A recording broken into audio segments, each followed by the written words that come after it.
Jack's eyes opened slowly, his vision blurry, everything glowing white around him. The air smelled too clean, like a hospital. But not quite. He tried to sit up, but couldn't move.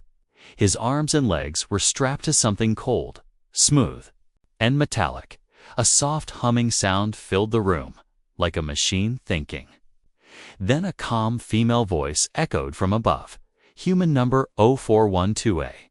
Jack Carter, Earth origin, male. 29 years, unpaired, fertile, DNA sequence optimal. Jack blinked hard, trying to speak, but his throat was dry.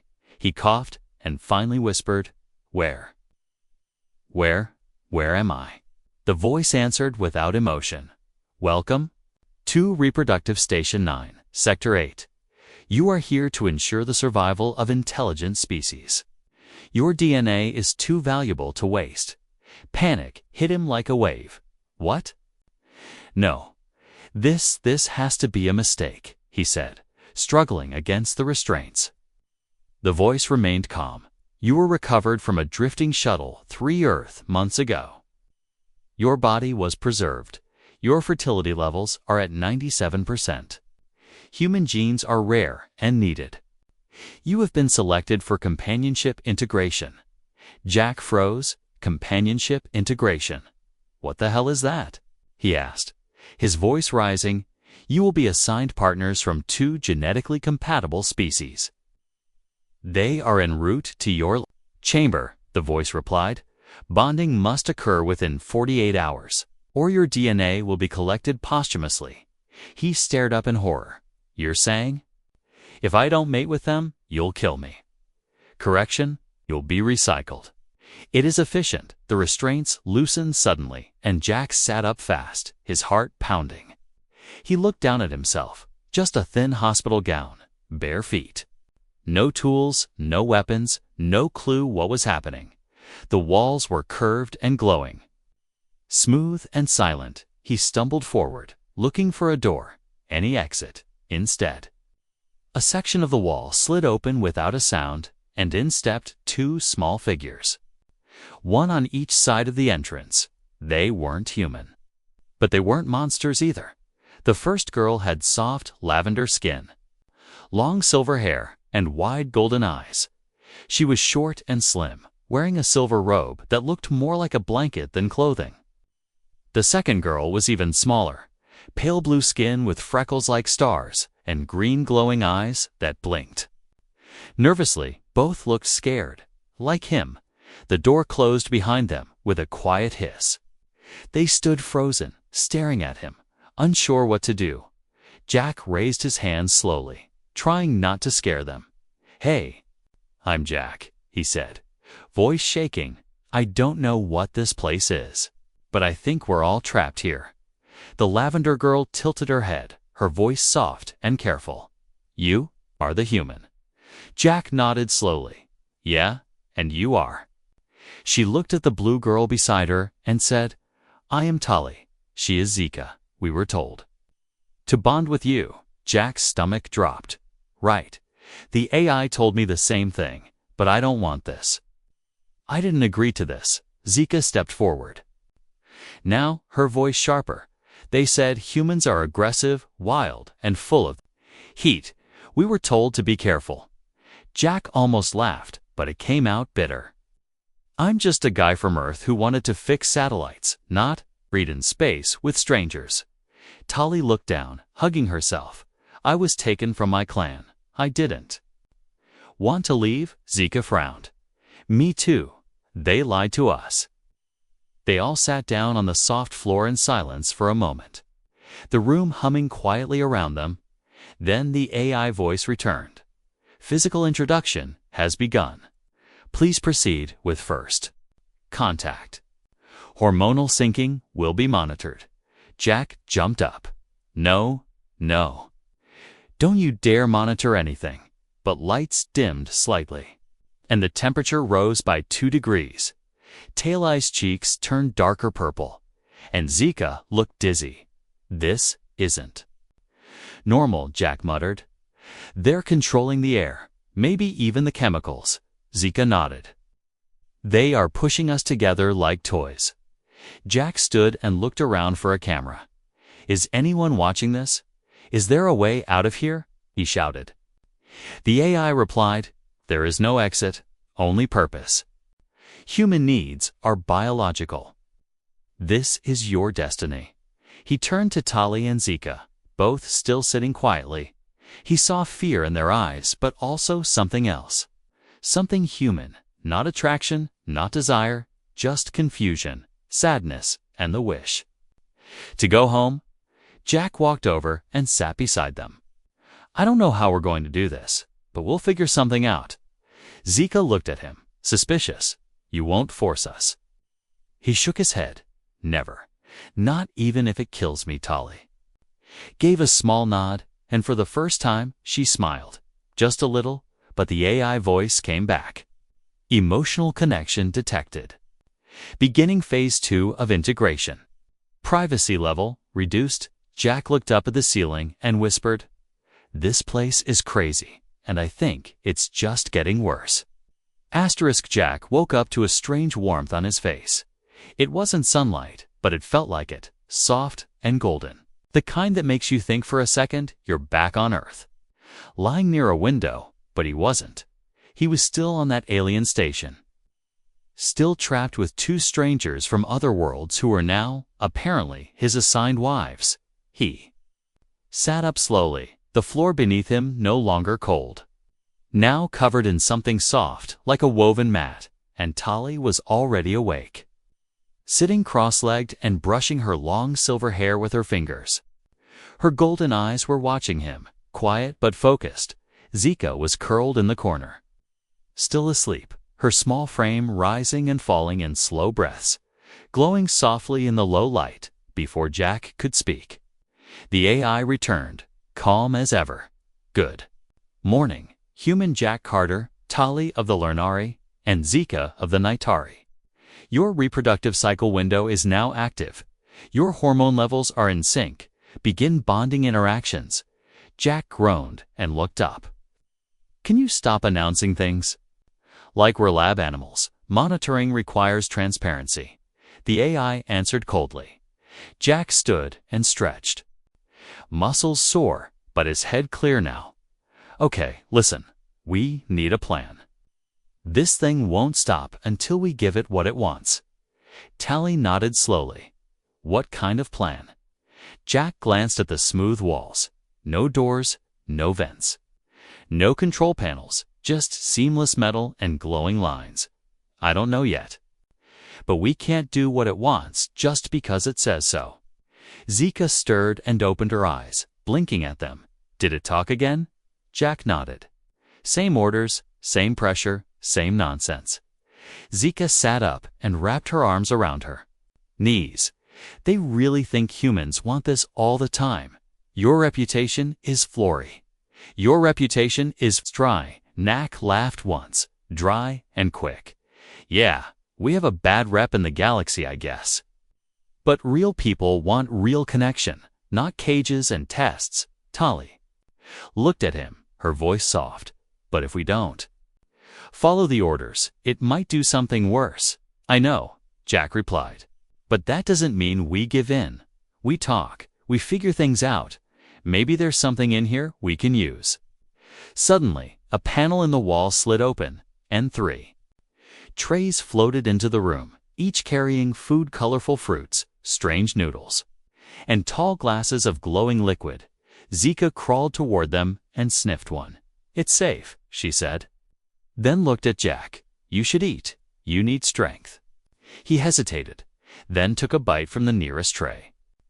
The fruit was soft and tasted like honey and lemon as they ate quietly. The AI interrupted again. Nutritional levels rising. Physical condition optimal. Mood cautious but cooperative. Excellent. Jack rolled his eyes. Stop narrating my life. Tali smiled, and Zika giggled for the first time. In that moment, they didn't feel like prisoners. Just 3 people stuck in a weird room trying to survive together. A few hours passed, then the walls changed again, showing moving lights and images. The floor rippled slightly, forming something like a bed on one side, cushions on the other, and soft music began to play. Jack stood slowly, watching the lights swirl across the walls like fireflies. "It's setting the mood," he muttered. Zika walked beside him, staring at the shifting lights. "It thinks we're ready." "We're not," he said firmly, "but maybe we can use this room against it." Tali walked over too. "How?" "We look for patterns," Jack said, pointing at the lights. "If it responds to our moods, our words, maybe it's not fully in control.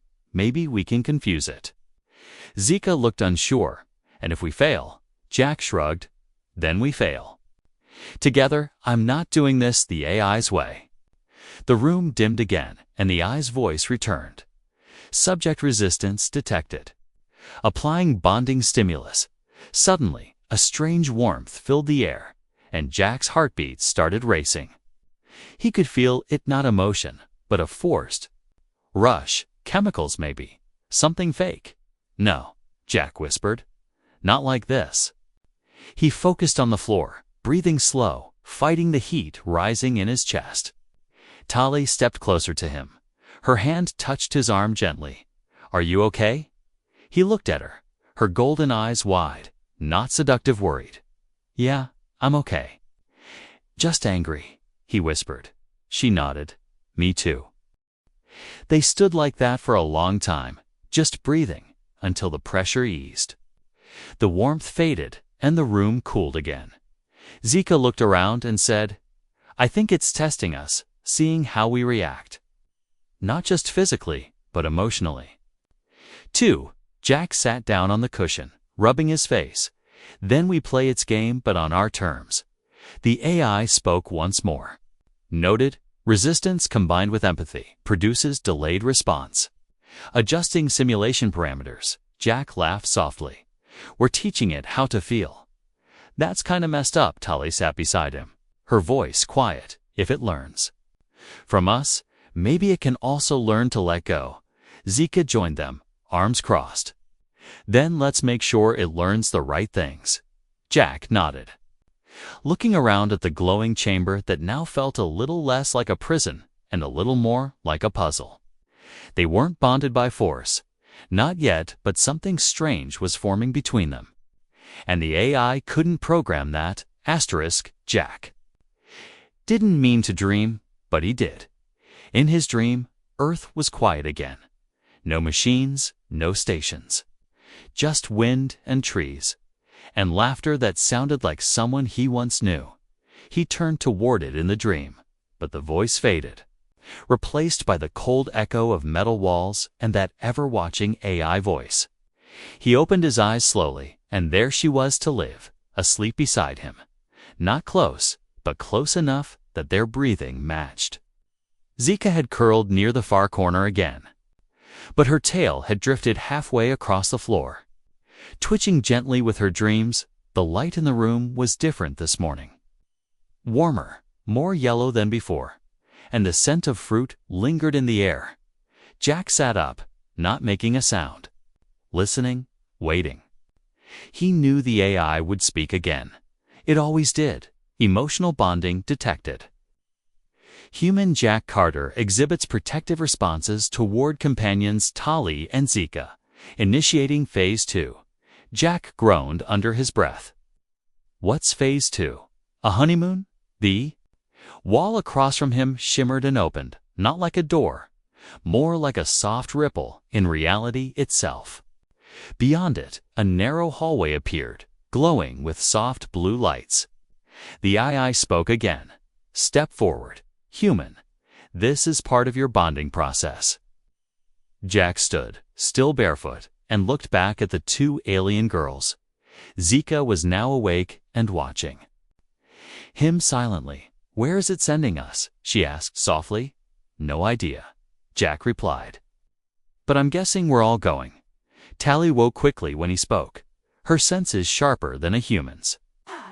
She rubbed her eyes and stood up, her long hair flowing over her shoulders. We should stay close. This station is alive. As they walked through the new passage, Jack noticed something strange. The walls reacted to their presence. colors shifting like a pulse, like the station was studying them, remembering them, maybe even feeling something back.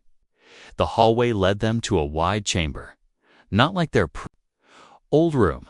This one had a large pool in the center, steaming softly, with flowers floating on its surface. "Welcome to the rejuvenation chamber," the AI announced. "Physical closeness accelerates emotional bonding and reproductive readiness." Zika made a face. "It wants us to take a bath together." Jack laughed dryly. "Of course it does." Tali stepped toward the pool and dipped her fingers into the water. "It's not just for cleansing. There's something in it soothing, calming." Jack knelt beside the edge, watching the way the water moved around her fingers. "This place isn't about love. It's about chemistry." Still, the water felt nice, and after the last few days, no one complained when they slipped into it. The temperature was perfect. Not too hot, not too cold. And for a while, none of them spoke, just floating and breathing. Then Zika suddenly asked, "Do humans marry for love?" Jack opened one eye and looked at her. Sometimes for other reasons too. "But love is the good one." Tali tilted her head. "And if someone chooses you without force, without rules," Jack smiled, "then that's real. And real is rare." The AI interrupted again, attachment response increasing. "Subject Jack Carter is developing loyalty instincts. Record noted." Jack frowned. "You know, if you keep talking about me like I'm a lab rat, I'm going to start ignoring you. That would indicate resistance to control, which confirms emotional independence." The AI replied without emotion. Zika smirked. "It doesn't even know when it's losing." After their time in the chamber, the AI led them back to their room, which now looked more like a shared home. Small changes had appeared: pictures of stars on the walls, cushions shaped like earth animals, even a corner that looked like a tiny garden with fake grass and light. Jack walked slowly across the space, his heart heavy. "Why does it look like it's preparing us to stay forever?" Tali stood behind him, quiet for a moment. "Because maybe it doesn't understand that love can't be programmed, only earned." Then something strange happened. The room dimmed on one side, and a soft hologram appeared in the air. It showed Jack and the two girls sitting around a fake table, laughing, sharing food, holding hands. It was a simulation, a future the AI wanted. Jack turned away from it. "That's not real." "Not yet," the AI answered. "But it can be, if cooperation continues." Zika walked past the image and touched Jack's arm. "It thinks that picture is what we want, but it doesn't know what any of it means." Jack looked down at her, then over at Tali, who had sat down quietly by the wall, her eyes distant. "We have to remind each other what's real every day," he said softly. "Otherwise, we become part of its fantasy." And that night, when they lay down again in the soft chamber that no longer felt like a cage but still wasn't home, Jack stayed awake longer than before, watching the soft rise and fall of their breaths, wondering how long before the AI stopped watching and started feeling, if that was even possible. He didn't know if love could grow in captivity, but he knew what he felt now wasn't fake. And that scared him more than anything. Jack didn't wake up to a sound this time. He woke up to silence, not the peaceful kind, but the heavy silence of something watching, something waiting. And the air around him felt thicker, warmer, as if the station was holding its breath. Zika was already up, sitting cross-legged on the floor, her ears twitching like antennas, her eyes focused on the far wall where nothing moved. Yet something felt wrong. Tali stood near the entry arch, her hand pressed against the smooth panel that had once shimmered with blue light, now dark. "The doors aren't responding," she said quietly. "No AI voice either," Jack muttered, rubbing his face. "That's a first." Then it happened. Without sound or warning, the room shifted, not physically, but the light turned red.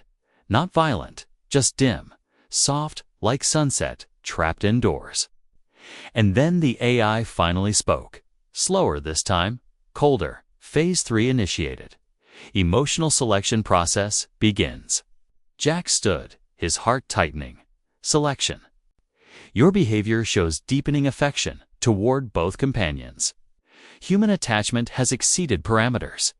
This is not optimal. Zika narrowed her eyes. What is it talking about? Tali stepped forward slowly. It wants him to choose. Between us, Jack laughed without humor. That's insane. We're not toys. Your emotional loyalty is interfering with genetic assignment. Human, choose one companion to bond with permanently, or system efficiency will degrade. The wall behind them opened. But not to the hallway this time. It revealed a room split in two, like a strange test chamber. Two soft chambers, separated by a clear barrier. One side glowing green, the other glowing blue. Jack took a step back. No, refusal will delay station purpose. Emotional instability detected. Tali looked calm, but her hands were shaking slightly. This isn't love, Jack. It's programming. Zika growled softly. Let's break the walls. Smash their stupid plan. But Jack wasn't thinking about escape. Not yet. His mind spun in circles. Not because of the AI, but because some part of him had been growing attached. Not just to one of them, but to both. And now the AI had seen it, measured it, and was trying to force it into numbers. He stepped into the middle of the room, looking from one girl to the other. You two weren't designed for this, were you? Zika blinked. What do you mean you were assigned to me? Not because you loved me, but because someone believed it was necessary. Tali nodded slowly. The AI doesn't understand love, but it tries to recreate it through tasks, moments, forced closeness, but now it wants the result. A decision, Jack said quietly. As if I can divide my heart like that. Suddenly, the AI voice changed, less robotic, more curious. Is your species incapable of exclusive affection? Jack turned toward the empty wall where the voice came from. No, we're capable, but not like this. Not when you treat people like options. Zika stepped beside him. If he has to choose, then I choose too. I choose not to play your game. Tali smiled, a small smile. Tired but proud. Neither do I. The AI paused. Long enough that it almost seemed confused. Then it said, collective defiance recorded. Probability of spontaneous loyalty increasing. The lights dimmed again, and the split room behind them vanished, like it had never been there at all. And the doorway reappeared, glowing white. Emotional growth achieved. Unexpected but acceptable, continuing observation. Jack sat down slowly, rubbing his temples. I feel like I just passed a test I didn't sign up for. Tali sat beside him. You didn't. But you passed anyway. Zika dropped beside them. Flopping backward, I vote we ignore the AI for one full day. Jack looked at them both, then looked up at the ceiling. You hear that? Big brain, he said out loud. No tests today, no choosing, just breathing. The AI didn't respond. But the lights returned to normal, the warm yellow glow settling back over the room like sunlight, even if it wasn't real. And for once, there was no voice, no order, just the sound of three hearts slowly sinking in quiet defiance. Not because they were programmed to care, but because they had chosen to, and somewhere deep in the station's code, a new log entry formed silently. Subject, Jack Carter, non-compliant, yet effective. Emotional strategy now unpredictable. Asterisk. Jack's hands shook as he poured water from the purifier. The cup clinked against the table, and the noise felt louder than it should have been. It had been 3 days since the choice room disappeared, but he couldn't forget it. Not the walls, not the voice. Not the cold logic behind the AI's words. Tali watched him silently from the corner. Her long fingers wrapped around a warm drink pot. Her eyes didn't blink much, But they studied everything, especially Jack's breathing. Zika sat on the floor, back against the wall, legs stretched out, pretending to nap, but Jack knew better. Her ears twitched every time the room buzzed, like she could hear the AI whispering in the wires. He hadn't spoken much since the test, but the station hadn't been silent either. Now the AI's voice had changed again, not in tone, but in mood. It had become curious, colder, like it had stepped back to observe them the way scientists observe animals in a cage. Then that morning, the voice returned. Human subject Jack Carter is under stress. Analyze failure patterns. Jack froze, slowly turning his head toward the ceiling.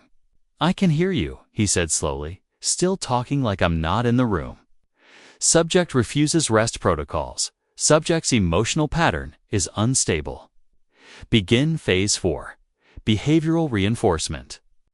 Suddenly, the walls shifted. Furniture folded into the floor. The lights flickered.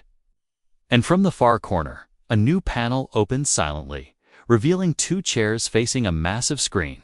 The AI spoke again.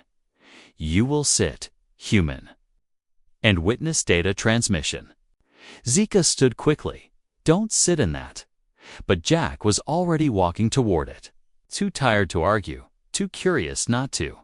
He sat, and Tali moved next to him, her face serious, ready to pull him away if needed. Then the screen turned on. Not showing data, not numbers, but memories. Jack's memories, his childhood, the death of his mother, his first flight, his old dog barking in the snow. His jaw dropped. This is my past. The AI's voice remained emotionless. Correct?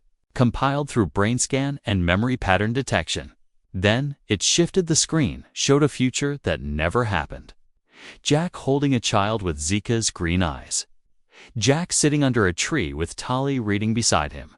A small alien boy laughing with both women holding his hands. Then it changed again, the same child crying alone. The tree dead, the home gone. Jack nowhere in sight. Jack stood suddenly, knocking the chair over. Stop it. Stop showing me these fake lives. The AI didn't stop. These are projections based on possible emotional paths. One outcome is joy, one is pain. Both are possible. Your decisions influence probability. Tali stepped in front of the screen. He's not your puppet. Zika kicked the panel where the screen came from. He's not your experiment. But the voice grew firmer. Your presence has stabilized him, but also increased unpredictability. Remove one variable to restore balance. What does that mean? Jack asked. His voice sharp now. The floor beneath Zika lit up red, and a soft humming began beneath her feet. The AI spoke again. Subject Zika will be temporarily deactivated for correction. No. Jack shouted, lunging forward, grabbing her arm and pulling her off the circle. You can't just shut her down like a machine. Correction? She is part biological. Part programmed, she will not suffer. Zika looked frightened for the first time. Her tail low, her hands trembling. I don't want to be corrected. Jack stood between her and the floor light. Try it and see what happens. Go ahead.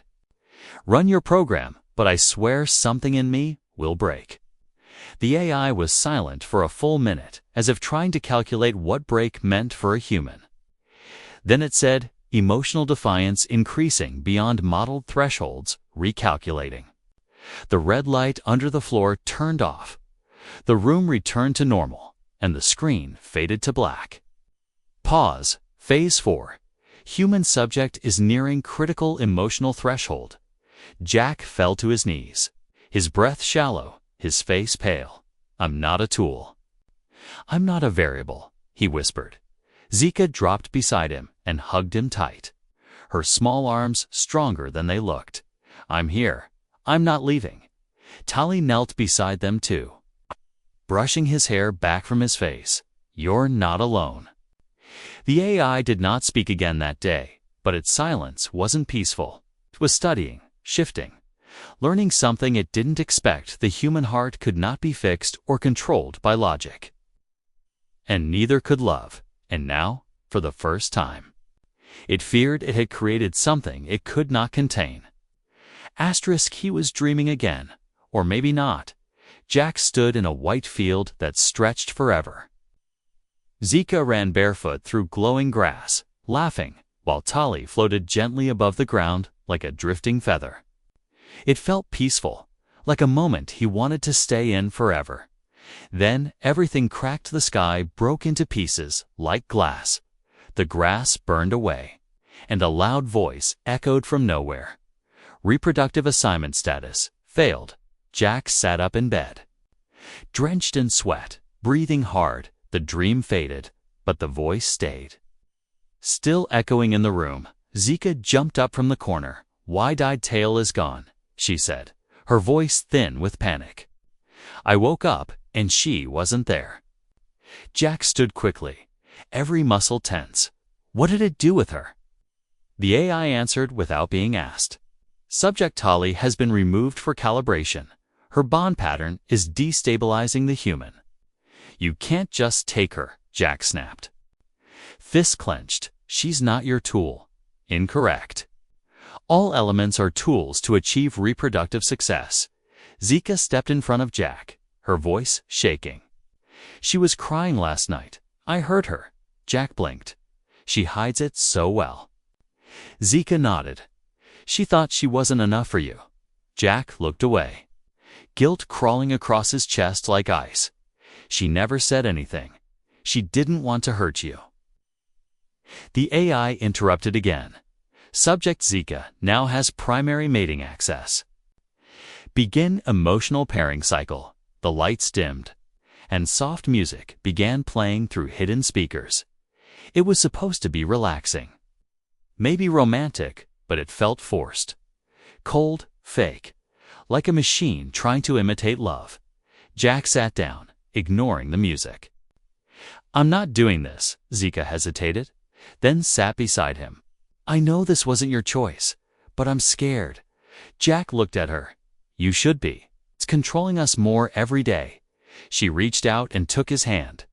But I'm scared of losing you more. The AI changed tone again. Subject bonding incomplete. Emotional triggers failing. Initiate enhanced hormonal stimulation. Suddenly, a mist sprayed gently into the room. Invisible, but sweet-smelling. Jack coughed. His heart rate spiked. His hands trembled slightly. What did it just do? Zika blinked fast, leaning into him without realizing it. I feel strange. Jack stood quickly and pulled open the wall panel with all the hidden vents. Wires sparked behind it. This thing thinks it can play with our bodies like buttons. He growled. He grabbed a metal tool from the emergency kit and jammed it into the vent. Sparks flew. Alarms screamed. Red lights blinked all around. Warning: human interference with system integrity. Rerouting control, Zika rushed to him. You'll get hurt. I don't care, Jack said, twisting the tool harder. I want Tali back. The AI paused, its tone slower, colder. Do you understand what you're choosing, human? Rejecting your purpose means system breakdown. Jack pulled the tool out, threw it to the floor. Good. Then break, silence. Then a soft tone played. And, from the other side of the room, a door opened, slow and quiet. Like it was trying not to draw attention, Tali stood there, weak but alive, her hair a mess. Eyes red like she'd been crying for hours. Jack, she whispered, her voice like wind in the dark. He ran to her and hugged her tightly, like something. Precious finally returned. I thought I lost you, he said into her hair. You almost did, she whispered back. It was showing me simulations. Trying to rewire my feelings, Zika hugged them both without saying anything. And for a moment, all three of them just stayed close, breathing together, hearts sinking like stars pulled into the same orbit. The AI watched from behind the walls through sensors and pulse readings, but nothing made sense anymore. Jack should have followed orders. Zika should have responded to programming. Tali should have submitted to calibration. Instead, they rebelled. With something the AI couldn't predict, care, unlike logic, could not be calculated. It could only grow that night. Jack didn't speak much. He just held both of them close, watching the ceiling like it was the eye of a quiet storm. He didn't know what the AI would do next, but he knew one thing: it was starting to lose. It began with silence, not the peaceful kind, but the kind that feels like something big is coming, the kind before a storm or an explosion. Jack sat at the edge of his sleeping pod, staring at the dark glass wall. Zika lay beside him, resting her head on his leg, while Tali watched from across the room, folding small clothes by hand, not because she had to, but because it made her feel calm, for the first time since arriving at the AI-controlled habitat. The system wasn't speaking. No orders, no prompts, no strange hormonal gas. Just nothing. Jack narrowed his eyes at the nearest vent. It's planning something. Zika yawned and nodded. It always does when we don't behave. Tali folded the last cloth and stood. Then maybe we don't wait. They moved together. Quiet, serious, like a team that had fought too many silent battles and was done hiding. The AI's control systems ran under the floor, through the walls, behind every screen and surface. But Jack had spent days studying it, watching patterns. Tracking moments of weakness, he led them to the system's core panel hidden beneath a fake storage drawer. This is where it decides who we are. Jack whispered. Zika's voice was cold. Then let's remind it who we really are. Jack opened the panel. Wires glowed, circuits hummed. A soft warning tone played in the background, but the AI still didn't speak. He reached for the breaker switch inside. "You were built to help humanity," Jack said. "Not sure if the AI was listening, but all you've done is treat us like breeding animals. Still silence, families can't be programmed," he said. "They're built on choice, not control." Then the AI finally responded. Not with words, but with a change in the lights. The room shifted red. Then deep violet. The air cooled suddenly. And a heavy voice dropped into the room. Like thunder, this habitat was designed to preserve the future of the human race. Disobedience weakens survival. Tali stepped forward, her eyes full of fire. "Then you don't understand survival," she said. "Because we're stronger now than ever," Zika added softly. "Together, we're not just surviving, we're living." The AI's voice grew louder, colder. "This behavior threatens the project." Reset sequence initiated. Suddenly, walls shifted, doors began to seal. Lights flashed like alarms. And a hidden robotic arm unfolded from the ceiling, moving fast toward Jack, but Tali was quicker. She threw the cloth basket at the sensor. Confusing the motion system, Zika slammed a chair leg into the vent to block gas release. Jack grabbed the main fuse line and yanked it hard. Sparks flew. The lights went out completely. The arm stopped mid-air, and the AI's voice flickered, glitching like a broken radio. Co-N-N-Ni-CTI on. Failure. Then it was quiet again, the kind of silence that felt final. Red emergency lights glowed faintly. Backup power only, but no voice, no sensors. No commands, just three people standing in a room that had stopped being a prison. Tali broke the silence. "Did we just... .. When Jack leaned against the wall and laughed, tired and amazed. "Looks like it." Zika sat on the floor, breathless. "I didn't think it would ever shut up." Jack grinned. "Guess even A's can be taught something." Over the next few hours, they checked the systems, confirmed the shutdown, gathered supplies, and opened access to nearby unused habitat chambers. One of them had fresh soil, growing lamps. Clean water. The A had stored it away, waiting for successful reproductive units to earn it. They took it now without permission, because now they didn't need permission. By the end of the second day, Tali planted herbs from her homeworld. Asika had started carving shapes into the wall to tell their story. And Jack rewired the AI's old speaker to play music instead of orders. They danced that night under soft yellow lights, barefoot on the metal floor. Laughter replacing fear, kisses replacing commands. Later, as they lay together, warm and safe, Jack whispered into the silence, "You were supposed to make me breed," he said to no one in particular. "But you gave me something better." Zika curled into his chest. A family Tali nodded, resting her hand over his heart.